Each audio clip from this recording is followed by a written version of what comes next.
Praise the Lord. ദൈവത്തിന്റെ അതിപരിശുദ്ധമായ നാമം വാഴ്ത്തപ്പെടുമാറാകട്ടെ. 1 തിമോഥെയോസിന്റെ ലേഖനം 4 അധ്യായം 8 വാക്യം. ശാരീരിക അഭ്യാസം അല്പം പ്രയോജനമുള്ളതത്രേ, ദൈവഭക്തിയോ ഇപ്പോഴത്തെ ജീവന്റെയും വരുവാനിരിക്കുന്ന വാഗ്ദത്തമുള്ളതാകിയാൽ സകലത്തിലും പ്രയോജനകരമാകുന്നു. ശാരീരിക അഭ്യാസം പ്രയോജനകരമാണ്, അതേസമയം ദൈവഭക്തിയാകട്ടെ ഇപ്പോഴത്തെ ജീവൻ വരുവാനിരിക്കുന്ന ജീവിതത്തിലും പ്രയോജനമുള്ളതാകുന്നു. ദൈവഭക്തിയോടെ ജീവിച്ചാൽ വരുവാനുള്ള ലോകത്തിൽ പ്രതിഫലങ്ങളും വിവിധ സൗഭാഗ്യങ്ങളും ദൈവത്തോടുകൂടെ നിത്യജീവന് ലഭിക്കുമെന്ന് ദൈവവചനം പ്രസ്താവിക്കുന്നു. എന്നാൽ ഈ ലോകത്തിലും ദൈവഭക്തിക്ക് പ്രതിഫലം ലഭിക്കുമെന്ന് കർത്താവ് പറഞ്ഞിരിക്കുന്നു. മുമ്പേ അവന്റെ രാജ്യവും നീതിയും അന്വേഷിപ്പീൻ, അതോടുകൂടെ ഇതൊക്കെയും നിങ്ങൾക്ക് കിട്ടും എന്നാണ് നാം തിരുവചനത്തിൽ വായിക്കുന്നത്. തിന്നുവാനും കുടിക്കുവാനും ഉടുക്കുവാനും ഉള്ളതിനെ കുറിച്ചാണ് കർത്താവ് അവിടെ സൂചിപ്പിക്കുന്നത്. നീ എപ്പോഴും യഹോവ ഭക്തിയോടെ ഇരിക്കുക, ഒരു പ്രതിഫലമുണ്ടാകും നിശ്ചയം എന്ന് തിരുവചനത്തിൽ നമുക്ക് വായിക്കുവാൻ കഴിയും. യഹോഭക്തിയിൽ നമുക്ക് ലഭിക്കുന്ന പ്രയോജനങ്ങൾ തിരുവചനത്തിൽ കാണുന്നു. യഹോഭക്തി ജ്ഞാനത്തിന്റെ ആരംഭമാകുന്നു. സദൃശവാക്യം 1:7. യഹോഭക്തി ദോഷങ്ങളെ വെറുക്കുന്നു. സദൃശവാക്യം 8:13. യഹോഭക്തി ആയുസ്സിനെ ദീർഘമാക്കുന്നു. സദൃശവാക്യം 10:27.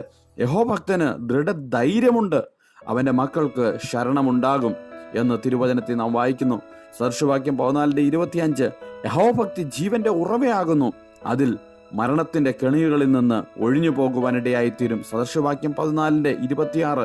യഹോഭക്തിയോടുകൂടെ അല്പം ധനം നല്ലത്. സദൃശവാക്യം 15:26. യഹോഭക്തി ജ്ഞാനോപദേശമാകുന്നു. സദൃശവാക്യം 15:33. യഹോഭക്തി കൊണ്ട് മനുഷ്യൻ ദോഷത്തെ വിട്ടകലുന്നു. സദർശയ 19:23. ഇപ്രകാരം വിവിധ നിലകളിൽ ദൈവിക അനുഗ്രഹങ്ങൾ നമുക്ക് പ്രാപിക്കുവാൻ കഴിയുമെന്ന് തിരുവചനം നമ്മെ ഓർമ്മപ്പെടുത്തുകയാണ്. ഞാൻ ഈ മഹാദോഷം പ്രവർത്തിച്ച് ദൈവത്തോട് പാപം ചെയ്യുന്നത് എങ്ങനെയെന്ന് പറഞ്ഞ് ഉൽപ്പത്തി പുസ്തകം 39:9 വാക്യത്തിൽ പാപ രംഗം വിട്ടോടുന്ന യോസഫിന്റെ ഭക്തി ഒന്ന് നാം ചിന്തിക്കേണ്ടതാണ്. അപ്രകാരമുള്ള ഭക്തി നമുക്കുണ്ടോ? സകലവും നഷ്ടപ്പെടുകയും ഭയങ്കര രോഗം പിടിപെടുകയും ചെയ്തപ്പോഴും ഭക്തി മുറുകെ പിടിച്ച ഇയ്യോബിനെ പോലെ പ്രതികൂല സാഹചര്യങ്ങളിൽ ഭക്തി മുറുകെ പിടിക്കുവാൻ നമുക്ക് സാധിക്കുന്നുണ്ടോ? ഈ തിരുവചനം ഓർമ്മപ്പെടുത്തുന്നു, നമുക്ക് ഇത് വരുവാനുള്ള കാലത്തിലും പ്രയോജനകരമായിരിക്കുന്ന ഭക്തിയോടെ നമുക്ക് ജീവിക്കുവാൻ കഴിയുമോ? ഇപ്പോഴത്തെ ജീവന്റെയും വരുവാനിരിക്കുന്നതിന്റെയും വാഗ്ദത്തമാകിയാൽ സകലത്തിലും പ്രയോജനമുള്ള ഭക്തിയോടുകൂടെ ജീവിപ്പാൻ കർത്താവ് നമ്മെ എല്ലാവരെയും സഹായിക്കുമാറാകട്ടെ. ആ കർത്താവിന്റെ കരങ്ങളിൽ ഏൽപ്പിച്ചു കൊടുക്കാം, ഭക്തിയോടെ ജീവിക്കാം. കർത്താവ് എല്ലാവരെയും സഹായിക്കട്ടെ. God bless you all.